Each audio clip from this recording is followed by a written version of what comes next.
How's it going? Going good. All right, well, let's play. Let's play Skyrise. Looking forward to playing some Skyrise with this beautiful prototype. All right, so this prototype, James, a member of our team, put together, and it looks fantastic. So let's just haul out our buildings here. And this is obviously a prototype. The buildings have a nice little wash on them that James did. He painted them and washed them. We're gonna have the option for the wash in the Kickstarter. So I'm just gonna put some of this stuff out here, and then we'll take the board out. Just set up here. So this base board just kind of gives you some theme. This is a city in the sky, so we definitely need a sky board. And we're playing 2-player, right? So we're gonna set up 2 of these islands. 2 random ones placed randomly around. And we connect these 2 islands in the center with the centerpiece. And we're gonna put our scoring discs on 0. And starting buildings. Yeah. The starting buildings are shown on our player board. They're all going to go to the left with the number side face up.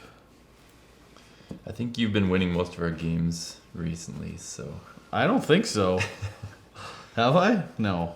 I don't know. You have the app, so. Yeah.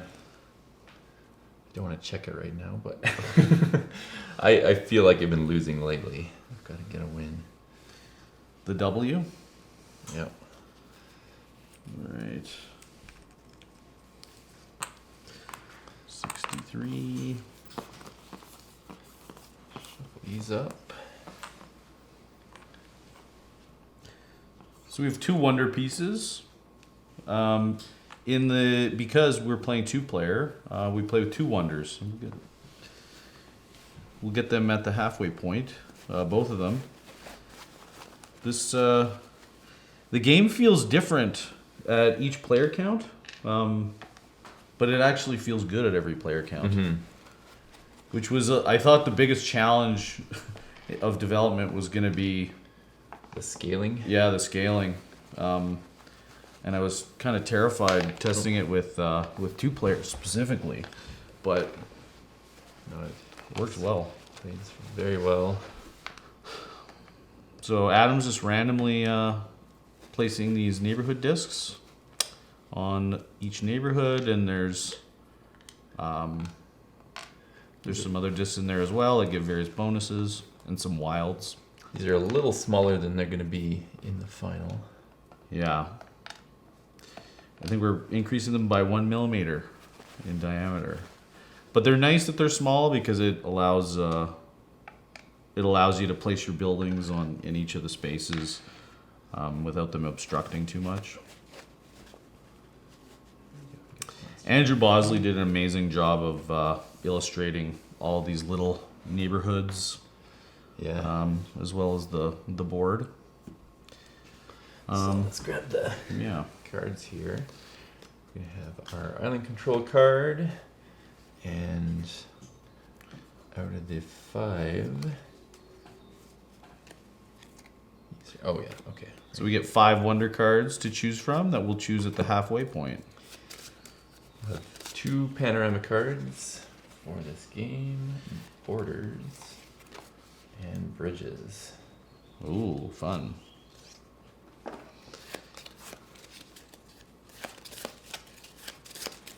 We'll each get a secret objective that Gavin's shuffling, and I don't think these are shuffled yet. Okay, so our secret objective card is a color of neighborhood that we want to build not all of them, but we want to have at least 4 on our specified secret objective.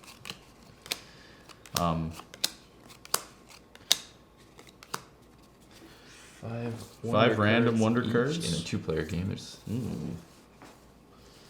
Yeah, three in higher player counts. So we don't need to worry about those just yet. Yeah. So I'll keep this secret from you. Yeah, this looks great. Super happy. Fritz Lang's buildings are so awesome. They were modeled after, using inspiration from Metropolis, one of Fritz Lang's, his most famous movie, obviously. And Antonio Sant'Elia, the guy that I'm playing, his buildings are actually Blade Runner and Dune. The new Dune movies are both inspired. All the buildings that you see in those movies are inspired by his work, as well as our buildings are inspired by his work, obviously. These buildings, they were quite a challenge to design because they need to like cool standing up and still look like buildings, but they also need to stand upside down. That was one of the biggest component challenges because the original Metropolis has these great functional pieces that are standard skyscrapers, just like a rectangle. And so they're very easy. They're functional as a bid when they're upside down and then when they're right side up. We wanted to make the buildings look fancier. But we didn't want to sacrifice any of the usability, right? Like, I think one of my biggest concerns was like, if you make this building, kind of taper, because usually buildings somehow taper towards the top, like, how do you make it not bottom heavy so that they fall over easily? But James did an amazing job with designing these such that they do look like buildings, and like there's so many constrictions on him to you have to make them look like they're inspired by the work of the artists or the genre that they're representing, but also make them stand up upside down and flip easily, right? There's just so many requirements. This is my favorite of the large ones. Those eagles are actually directly inspired by those are in very similar are in Metropolis, the movie. Those giant eagles. So I love them all, like the patina colored and the red ones that are still in the box as well. Just fantastic. Totally. Yeah, so super happy with all the buildings. So do you want to, I guess we should begin. Yeah, let's do start player just randomly for the first auction. Gavin. All right, so I got to start this off. The rule is you have to start an auction beside one of your existing buildings or in the center. So I'm gonna start. Any player's existing building. Yeah, any player's existing building or the middle. There's nothing out yet, so I'm gonna start in the middle. So let's see here.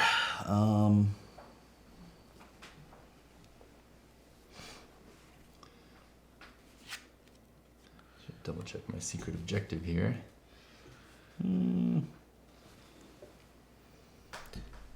Okay. So bridges are worth good points. Bridges and borders. Now, one of the changes we made along the development as well is making these unique building numbers, and that was a really, really neat advancement that I was nervous about trying, but and they're non-transitive. So even though each character has unique numbers, they all sort of, like raw, sort of counter each other's numbers so that they're still balanced. No matter the player count and the subset of player colors you use, they're balanced.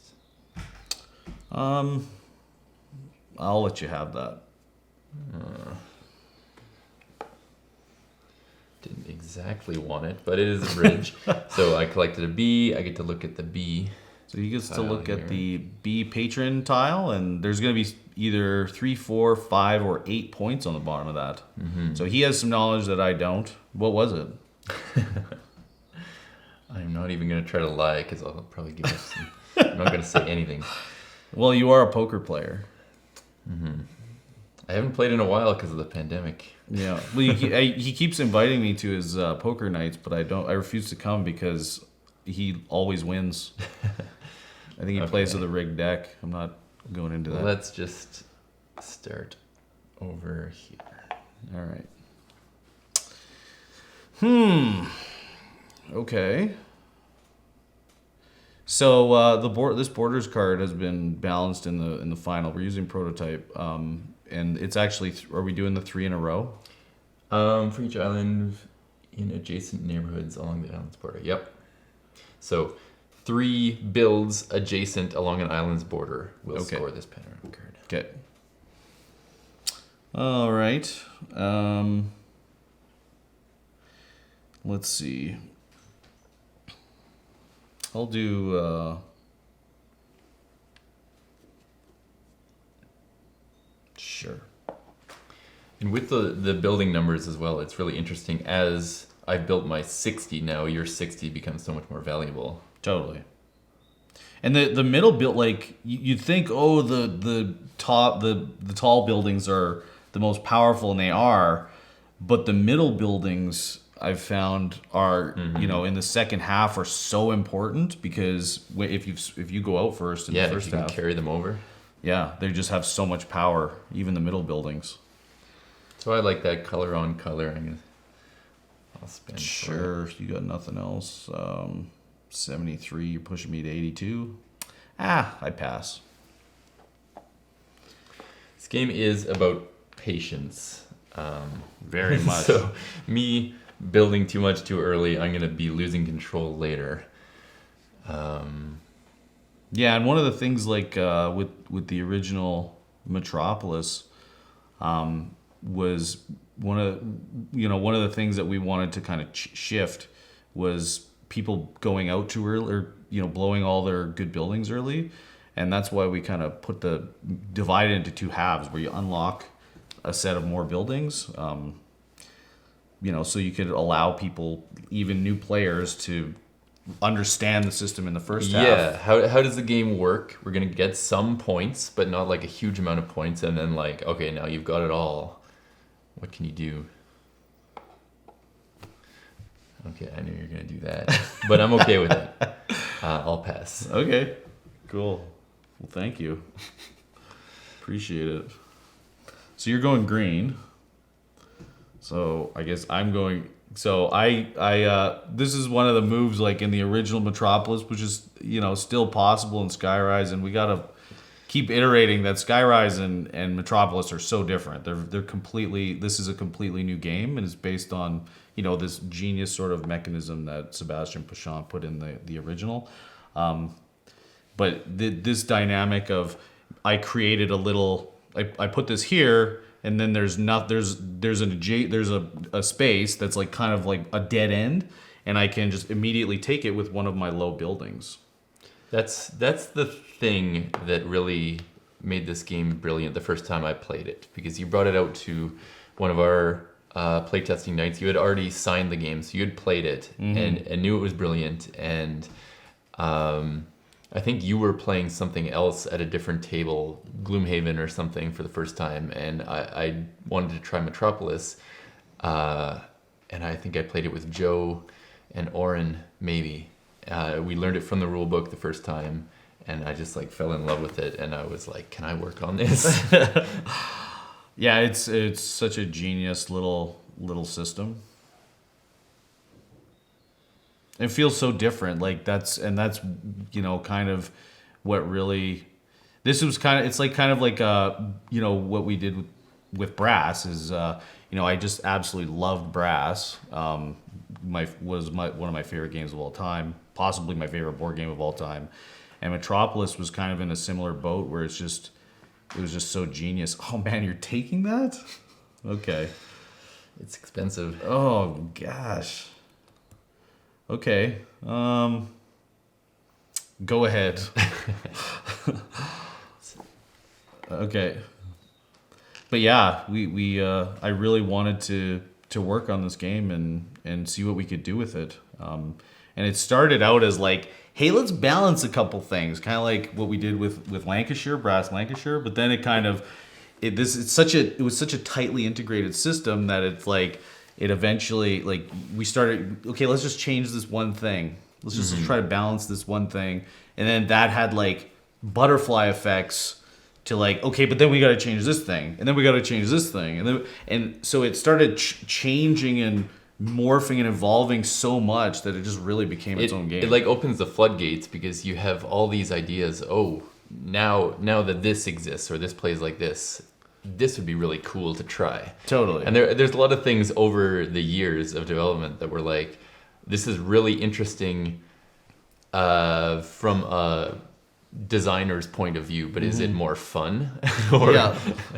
it's like, this is breaking my brain now. Is that a good thing? And I think we found a good balance between the interesting gameplay and fun. And we've like there has been like not only with the components, which are the hardest components we've ever made in a game by far. I mean, Iron Clays probably rivals it because it was such a. But these components were so difficult to kind of make. But the gameplay was kind of in the same boat, and we actually put this game away in development for I think like over a year at one point. Yeah, about a year. Yeah. Yeah, because it was like, which was ironically like so good for the game. Like sometimes, a development team will get, you bring it to a certain point and the diminishing returns on how much better you're able to make a game kind of starts really like tapering off, But then when we let it sit for a year, we took it back out with fresh eyes and it just felt like a whole, like we're looking at a whole new game again. Yeah. And immediately those more ideas start coming, and now like we've arrived at a point where we've like solved all the, because there was issues that were introduced even with our new systems, right? That we've solved. Yeah, and it would be like, oh, this seems good enough, like it's okay, and it'd be okay. But now there's nothing like that anymore. Totally, it's all like this is great.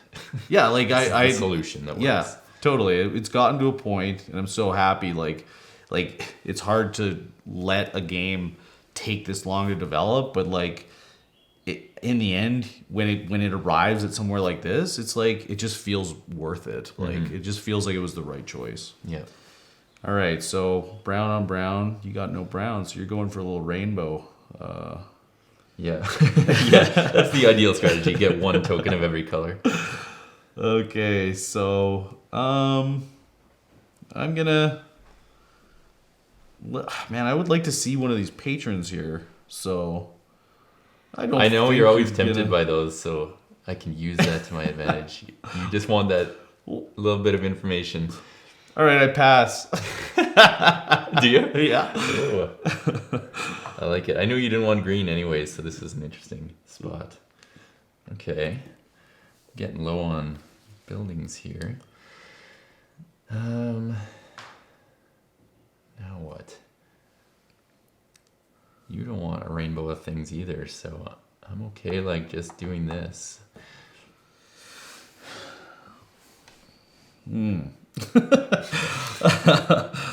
Okay. Well, I mean, I don't know.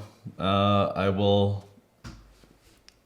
But I'll take this. I don't want it. That's that feeling in this game, forcing someone into something that they don't want to do. I mean, you are bidding on the C, and you know the B, so that tells me the B's not very good. But maybe you're bluffing. I love this mechanism. This was like a mechanism that came out later. Just this whole like you start to know what these things are worth. There's one that's epic, 8 points, and you want to like if you start bidding on them, like with high numbers, everybody at the table is immediately going to know that that's the 8, and you discovered the 8. Yeah. So you got to be very careful, but which also like when you're a good player, you can start bluffing, right? So I actually don't know if this is a bluff or not. I think that you actually want to try the C, so I'm gonna bid that. I think it's like the perfect amount of like we have this hidden information, we have a secret objective. The original Metropolis had these panorama cards in your hand, right? And they were kind of unbalanced in a way. Yes. So we made them public, but this, we wanted some hidden information still. So this, but then when this was added on as well, I think it adds the perfect amount Totally. of balance between That hidden like and public. with this system, the patron system, that was the part. That was the moment where I was like, this game is like almost done. You know. Well, I can't give you that for a 32. I knew you'd bid there. Oh, here we go.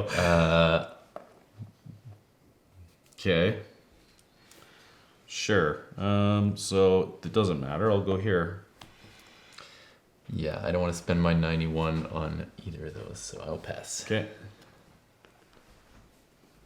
And I flip this over. Got a little rainbow of Yeah, discs too. I do. Okay. Let's do this. This is a crazy because I'm creating 2 dead ends here. So, and I'm taking his bridge away potentially. Yeah, that's horrible. Instead of spend my 91, and then you could just do. It would lock down the island, but you can just jump back in and take the wild. The interesting thing about the 2-player is that you are playing directly against your opponent. Everything you take is taken from them. Totally, and I'm so like in 3 and 4-player, you're focused on what you have more, and in this, I'm focused on what you have, and I examine your numbers, you know, to the nth degree all the time, and also the tokens that you're taking all the time. I think I need to do this. So bidding here, it will just Okay, get built. I guess you're getting the middle for that, Yeah, unless it should lock it down. blow. You have to do 2 tall buildings to take it. Okay, now you're gonna have control and basically go out. But where do I want you to go?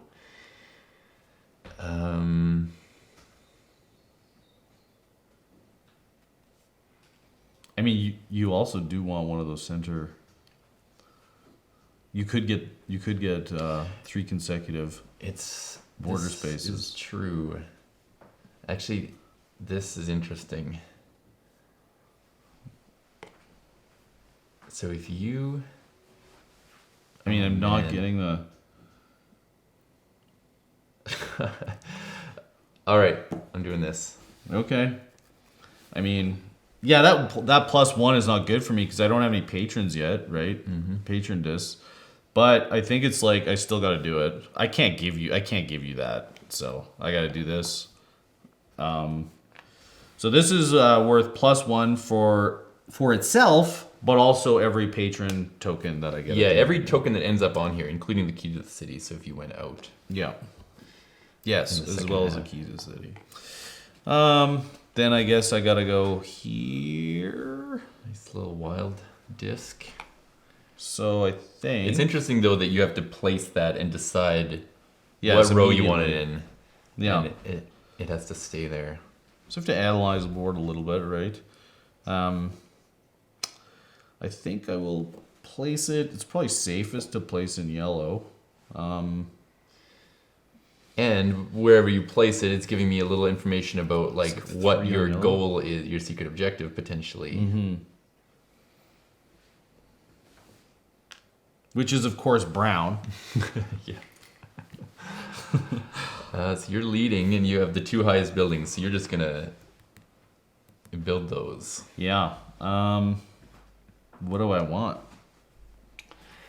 I just have full control here. And you're gonna get 2 islands But- if you build the big one over here. You know, which is different than like the original Metropolis is like I can't actually access this because there's nothing out here, right? So I have to like look, which actually lowers the mental load a little bit of Yeah. like, you know, you don't have to, especially in a 4-player game, you don't have to like absorb this massive amount of data, and that's something that we really wanted to address in this game, and just make the number of liberties, to use a Go term, we wanted to reduce the number of liberties so that you could just analyze the board more easily, especially when you're a new player. And cause less traps. Like an experienced player in Metropolis, you could see something forming where I could build 5 buildings in a row because I've got the lead, and there's a situation where there's dead ends all over, and you can just bam, bam, bam, the game's done. And we don't have that in this because that is a negative feeling. So you built your. So I think I can take these 2 islands if I go here and take this. Although that is not a border space, but I think You can either like get a border somewhere or take both islands. I think I will. Yeah, that's true. I think I'm going to take both islands. So I'm going to take a green there, and then I really want to know what one of these letters is. I knew it's just killing you not It to know is. anything. The curiosity. I mean, I think of some of the games I lose is just because I want to know what the scores of those letters are. So, I mean, going with my 3-color rainbow, maybe I. Yeah, I need to know what one of these letters is, so maybe I will go here. Great, and that leaves me. I have 2 liberties to allow me to potentially get a 3 in a row, and I take this island. Well, I've already had that island, but yeah. Okay. All right, So I got a D. I get to look at the D. Great. I like carrying over the 53 at least too. So we're gonna score these things. You've got control of 2 of these islands because you have the tallest building over here and the tallest buildings over here with no ties. So 5 points for each. You've got 10. I control the central island for 5. Yep. Borders, I don't think anyone got 3 adjacent along a border. Nope. We blocked each other. Bridges, we blocked each other as well. Yeah. With this particular board setup, it's interesting in a way because we have different panoramas, and those are going to, like blimps would be really useful in this particular game. It's interesting that they're kind of more and less powered depending on the player count and the setup, but they're all valuable because you score them both at the half and at the end. All right, so yeah, halfway point. I mean, I'm out of buildings. Like, it feels great because I got both island controls right, but then I'm going to the second half with 2 less buildings than you, which means you're gonna maybe have a little bit of more control. You have a medium building, which are great. One of the things we did with the numbers, we can unlock our buildings here, is buildings that you carry over, especially these mid-level buildings. You were talking about the importance of them. The Era 2 buildings are all either quite low or very high. So if you carry over some mid-level ones, they become really strong. Yes. Like the ones I have now. Because if we just analyze it, like if you play your 43, it pushes me to 101. Yeah. Right? And the 53 that I carried over, same thing. Like you need to spend one of your big So these are actually very powerful. All 4 of these buildings are very powerful. It's a bit of a catch-up mechanism. Yeah. That's really interesting because if you kind of missed out on some of the island control, you have more power in the second half. So we also get our wonders available. And these are each going to be associated with a special power. So we're going to choose those right now as well. Yep. Normally, we each get 1, but in a 2-player game, you get 2.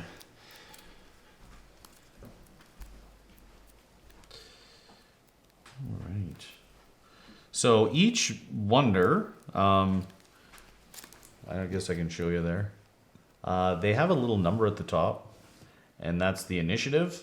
And anytime you are to start an auction after somebody goes out, which doesn't apply in a 2-player game, this initiative is applicable, and also who starts the second half.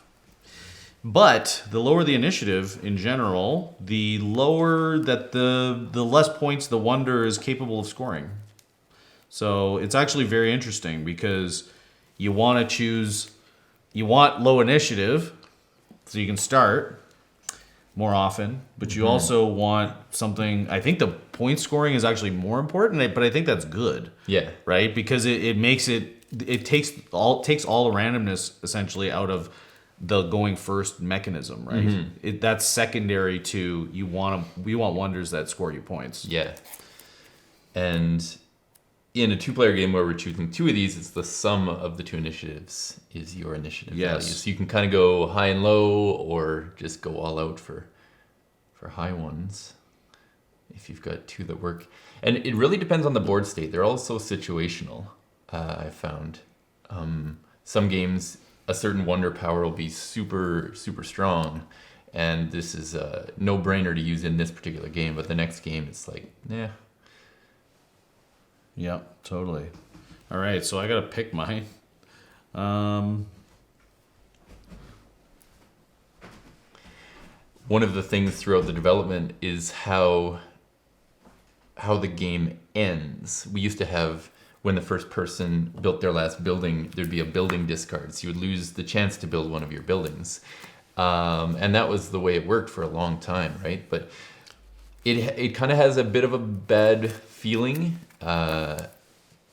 for players to lose out on one of their builds. So we ended up with the key to the city in the end. Positive psychology. Yeah, just like flipping it. Yeah, giving you a bonus for going out first, which I think is more natural. It's more, usually in a trick taking game or something like that, when you go out first, it's not a negative on all other. Well, it is in some of them, but it's a positive for you. It feels positive for you to go out first. Yeah. So we wanted to have that same kind of dynamic. So let's reveal our wonders that we picked. Yeah. So I have the Atelier. This wonder counts as a tall building. So when I place this, wherever I place it is going to be a tall building towards island control. And I score 4 for each island where I have a tall building. So I don't have one in the middle, so I am kind of maxed out at that, scoring 8 points. Then I have Opportunity. Score 2 for each unoccupied neighborhood adjacent to this wonder. Yeah. So I've got to keep an eye on closing things off for that to reduce its points. I have the Capitol building here. You may start the auction with this wonder. That's one of the things with wonders. You can't start the auction with them normally, but this one breaks that rule a little bit.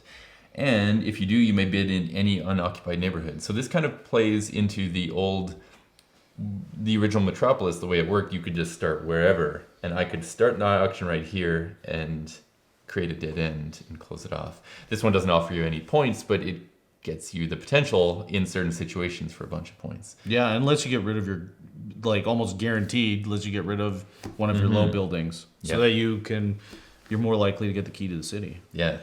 And then Le Baron, when you build this wonder, score 12, 8, or 6 prestige if you have 0, 1, or 2 buildings not yet constructed. So I want this to be either my last thing I build, or second last, or third last. So the sum of my initiatives is 19. You've got a sum of 21, so I'm starting the bidding. And I think I'm going to do exactly what I was talking about here, because I get to... Here we go. Take the other B token. I get a wild disc, which there's not many greens left, so I'm going green. Going green, eh? And collect another B. Ooh. B must be good. So the wonders do count towards panorama cards, just not island control. So they don't have a height like the tall, medium, and short buildings normally. Okay, so I use that. What do I want to do now? That was my entire, as far as I had planned ahead.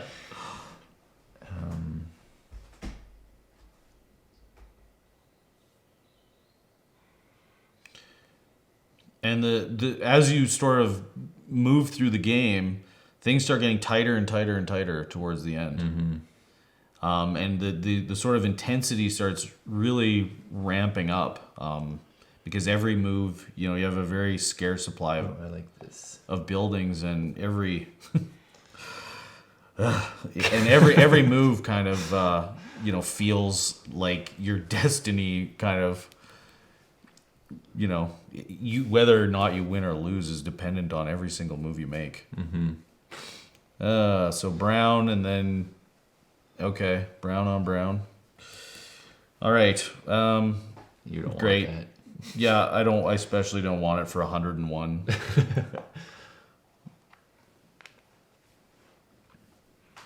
Okay. I shouldn't burn my middle ones too fast, but that was too nice. One of the interesting things we've done as well, where the number of discs you collect increases the point value of that neighborhood, but if you collect a fourth disc of that color, that's going to reduce the total value. But if you collect additional ones beyond that, they're all worth 8 points each. So it's a like really interesting shoot the moon kind of strategy if you can collect all of a certain color, but the game needs to be going towards that direction for that to be viable. But when it is, it can be really Totally, it's really strong. It's amazing, yeah. Like, and it's kind of like this. Like, critical strike is like I get a crit if I'm on 6 by the end of the game, and sometimes you can actually use it to force your opponents into taking a disc that they don't want. Like, if I can place such that you might want to take a green your next, like if you have to outbid and take a green to beat me, you know, that's gonna reduce all the building score by 2 points each. All right.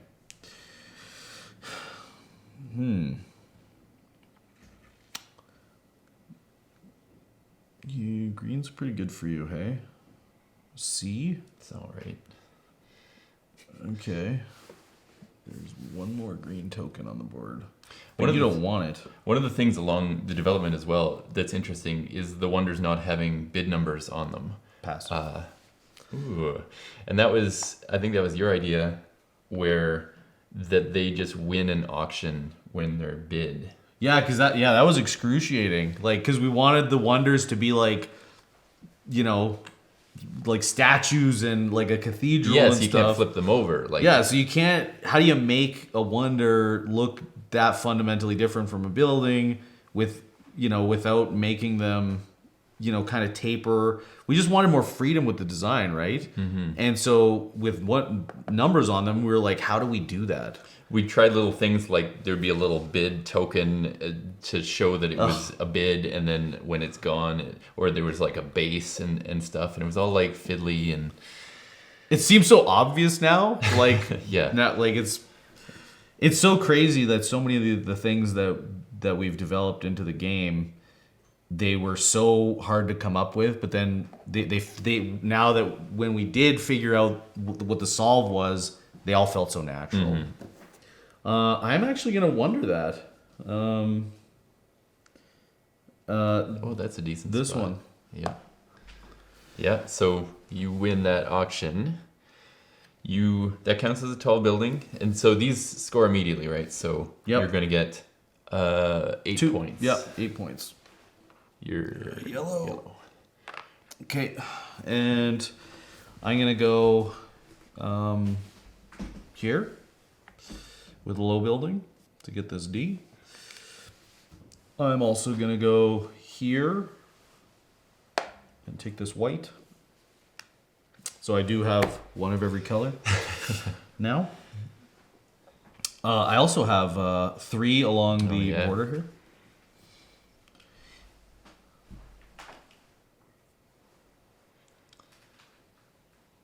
I figured you'd outbid me, but that wonder is the perfect play there. All right, so let's see. What do I want here?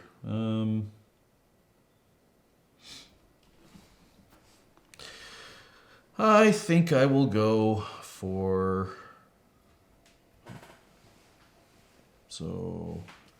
41. I didn't even notice that there's like waterfront Yeah, on there, like there's lots of crazy cool details. Even in these island frames, like you're saying, there's these little they're little flues. Yeah, I like think. flues like to a like fireplace little air puffer thing. Yeah. Like right here. That pump up these sort of balloon things on the side. And there's all sorts of propellers, and there's like little details like stairs coming up here and vents and fans. And I wanted to like look very steampunky and like mechanical, but then have the top be these like pretty, like I wanted there to be this juxtaposition between the machine and the sort of beauty of the the landscape and as well below. I think I'm going to pass. Okay. It's always full of such agonizing decisions. Yep. All right, so I'm starting again. Let's see here. One of the interesting seesaw things in this game as well is if you have control early and you're building and taking the things that you want, you obviously lose control, not only because you won't be able to end later auctions, but it's like you're going to show your hand in a way as far as island control goes, because I'll know what I need to beat you to get tall buildings, because I know where your tall buildings are, so I know where I need to go to beat you out for that. All right, I think I'm gonna.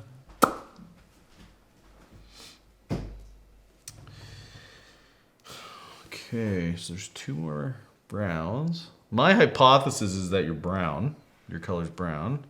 I'm not totally certain, but that's what I believe. So I'm going to. You need 1 more brown token. And I'm actually fine with getting some brown here. So I'm going to go and try to force you into something here.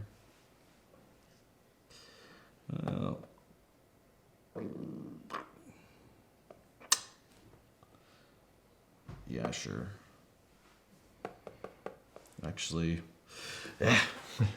it's rough. Okay. I'll go.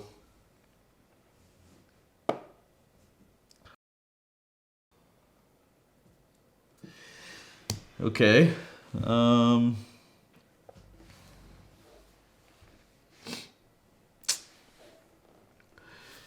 Okay, I'm gonna go here. Okay. I think that's so that's 6 points. Yes, 6 points. I think that's like all I'm probably gonna get. So you start with a nice lead. Okay, and I'm taking this A, and I get to look at the A. So you still don't know it all. You only know the A and the D, but I know the opposite. So it's interesting. I know. I kind of know what you know. Yeah, what do I know? Some good things and some bad things. All right, so my turn again. Let's see. So, I mean, I'm in danger of not getting this island control, probably more so than the other one. Although that counts as a tall. Yeah, so I need, if I could get 1 tall on on each island, that's probably good. Let's go here. Okay.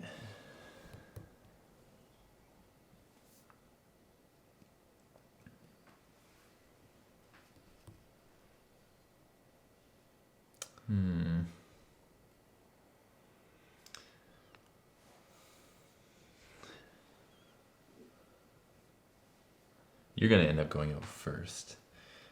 Probably. Okay. I'm okay with this. Okay.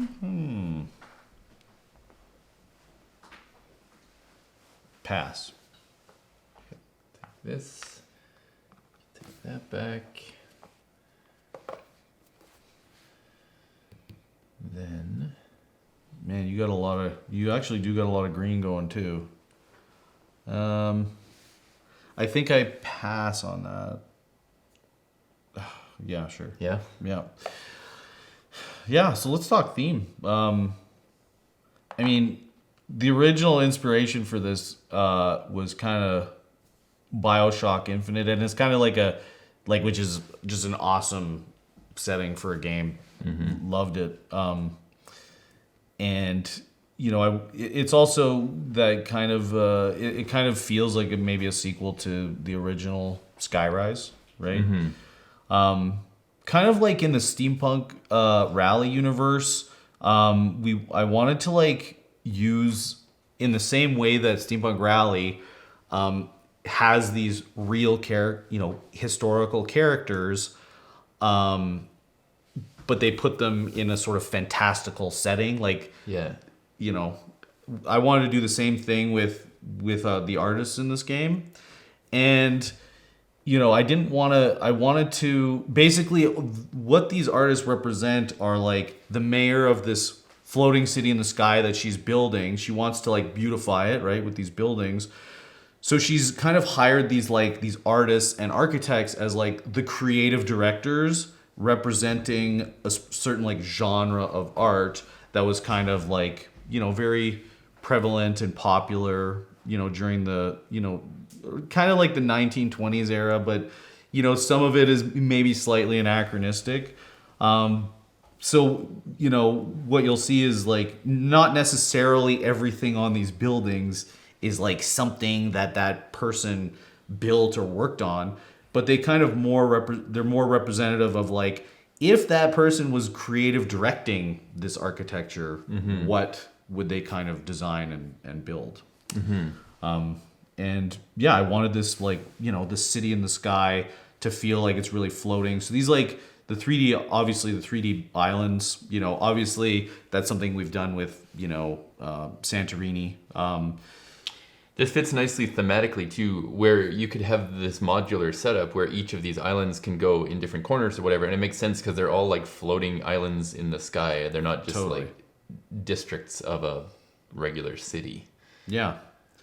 Yeah, and again, I wanted this like just juxtaposition of like beauty and machinery. Yeah. And the theming of the neighborhoods as well. Each one is themed like green is naturalists, and you've got lots of open space. Andrew Bosley did a really beautiful art for the map for these, and we've got industrialists. So the brown is kind of like little factories and yeah, and they're all unique. Like every neighborhood is its own little painted neighborhood, and then the patrons are all based on famous patrons of that era. All right, so I've only got 2 structures left here, so I think I can actually go out. Well, dang, you can outbid me, but you're not going to be able to go out. So I'm going to go right here. So does that get you the island? Yes. So I probably, well, now I've been talking so much that, so I'm gonna go here.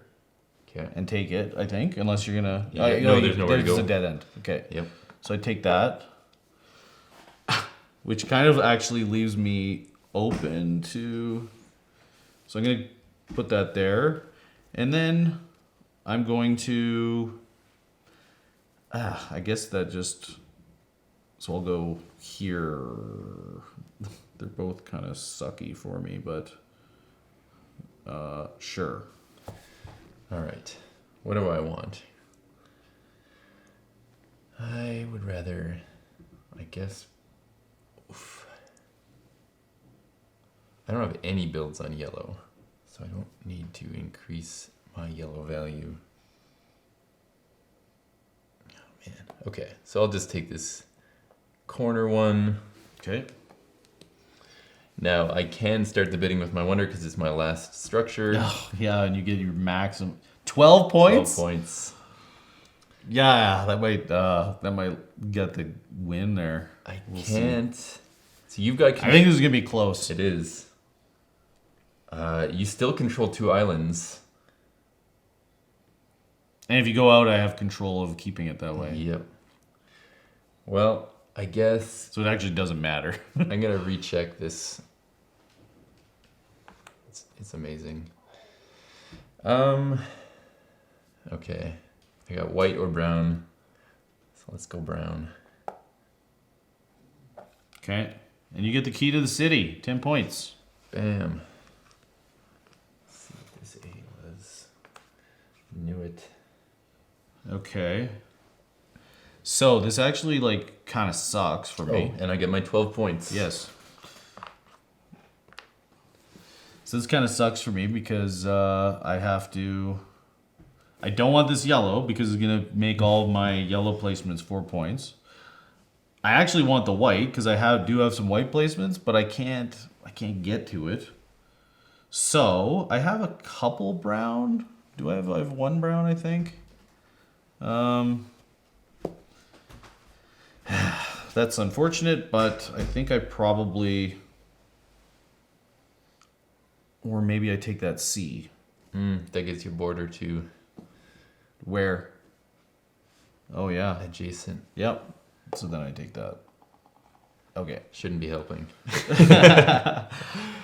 All right. Okay, so we do island control. You get this one, Yeah. It's And- not helping. this one. Because, No, you get. Oh Well, no, because 'cause you're that yeah, one counts. yeah, right. So I get 2. So you get 10 on island control. Yeah. I get 5 for the middle. Okay. Okay, we can flip that right over. Borders, we each got one here, and you got one there. So you get 6, I get 3. Okay. Bridges, we just blocked each other. Okay, so we did that. We'll do token scoring. So Let's do it. Flip these up. You got both those 8 pointers. Yep. So this is all the tokens, including the +1 and the key to the city and everything at this time. So we can add these up.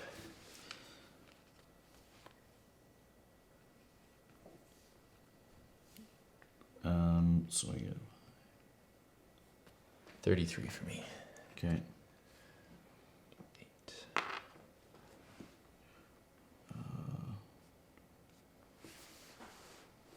28.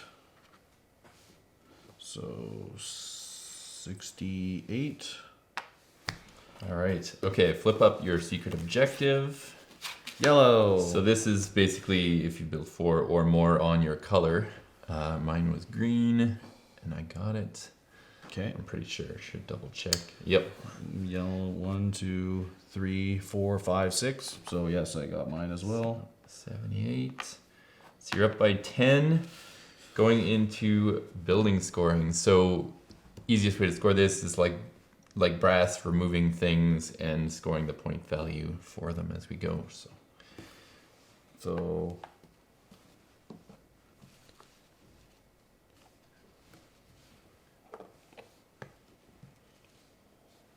I do have a lot of brown. Wow.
Wow. That's a high score. that is 152. Nice. Yeah, it was. I think those 2 Ds were, Yeah, were great. yeah. I'm glad I took the plunge and tried to figure out what it was. Yeah. that was just great. Great fortune there. I had the 5 early, Yeah, and then, yeah, yeah, good game. good game. This is a 4-player and what the 4-player end game would look like. It looks amazing with all the different colors out here. Yeah, yeah, it's got quite the table presence. And like it used to, it actually used to be a bit larger, but we actually reduced the size a little bit because it was too much. And like now, it just feels like it's the perfect size. And that was when James was making this prototype. That was the thing I was probably most worried about. Was like, is that size reduction going to take away? And I think it adds, right? Because one thing we always want to do is it's very important to us is is make games like a reasonable size, so they can, we all have growing collections as collectors, and we want to have more games in those collections. And in order to do that, they can't be massive, right? Mm-hmm. So we wanted to keep the box size reasonable, and that's a very important objective for me. Mm-hmm. Seeing all the colors out here too, that brings up a thought of one of our things along the course of the development, is where we needed so many different colors, and we don't want them to be like garish. We want them to look like real, the potential for like the actual colors of buildings or neighborhoods. Yeah, not totally. a Like rainbow, we wanted each of the building materials to be possible in physical reality. So even though these are not totally color matched because it's a prototype and they're painted with paint, but in the end, like these, the yellow ones represent sandstone. These are kind of granite, dark, and these are represent brick, and then these are actually are like copper patina. So these are all meant to be like the Statue of Liberty. Exactly, like this, like patina copper. Yeah, and then to have neighborhoods colors that are independent of the players, but are also visible with all the colors of buildings on them and really stand out from one to the next. Yeah. Yep, and then also have the neighborhoods interesting, but also be differentiable from each other, and understand where the border is between each one. It was quite a challenge. Yeah, I had a lot of fun designing the neighborhood layouts and the number of connections between each neighborhood and the features within them. Like we've got the blimps that are available in some games with that panorama card, and the lakes. Each neighborhood has a certain amount of, each one has a single dead end, even at the outset, that are in different places. This is kind of right near the front, so it plays quite differently when you've got this neighborhood out here or this island out here than this one where there's not this like sudden terminus right as soon as you enter the island. Totally. And the way they're laid out, really which ones you use and how the game goes really plays out differently from game to game. Totally. What are you most proud of with this game? The gameplay. I guess that's what I had the biggest hand in. I guess because I'm no artist. I'm so impressed that we were able to solve so many things along the way and not compromise the overall vision. We just kept pushing it and playing it more and eventually figured it out and came to a solve. Just the end result of the gameplay is amazing. I love playtesting and playing it with new people, doing the blind playtests that I run, getting new people together, have them learn it from the rulebook, and see them discover the moments in the game for the first time without any prompting, like, oh, this is interesting because, and they figure it out very quickly because it's just such an interesting system. And it's like pretty minimalist in terms of like teach and stuff. Mm-hmm. Yeah, I think I'm most proud of that we took the appropriate amount of time to let this thing bake, which was, as a publisher, you're under a lot of pressure to like be releasing games at a good clip, and everybody's releasing more and more games, and Roxley's kind of taken a different approach, and we don't release a lot of games, but my God, we put a lot of effort into them, and sometimes I wonder if that's the right direction or if we're doing the things correctly. But then, when you get results like when you do put in that time, and then you do have this final product that's just enjoyable every single time you play it, and feels intense, it just feels like it was worth it. Yeah.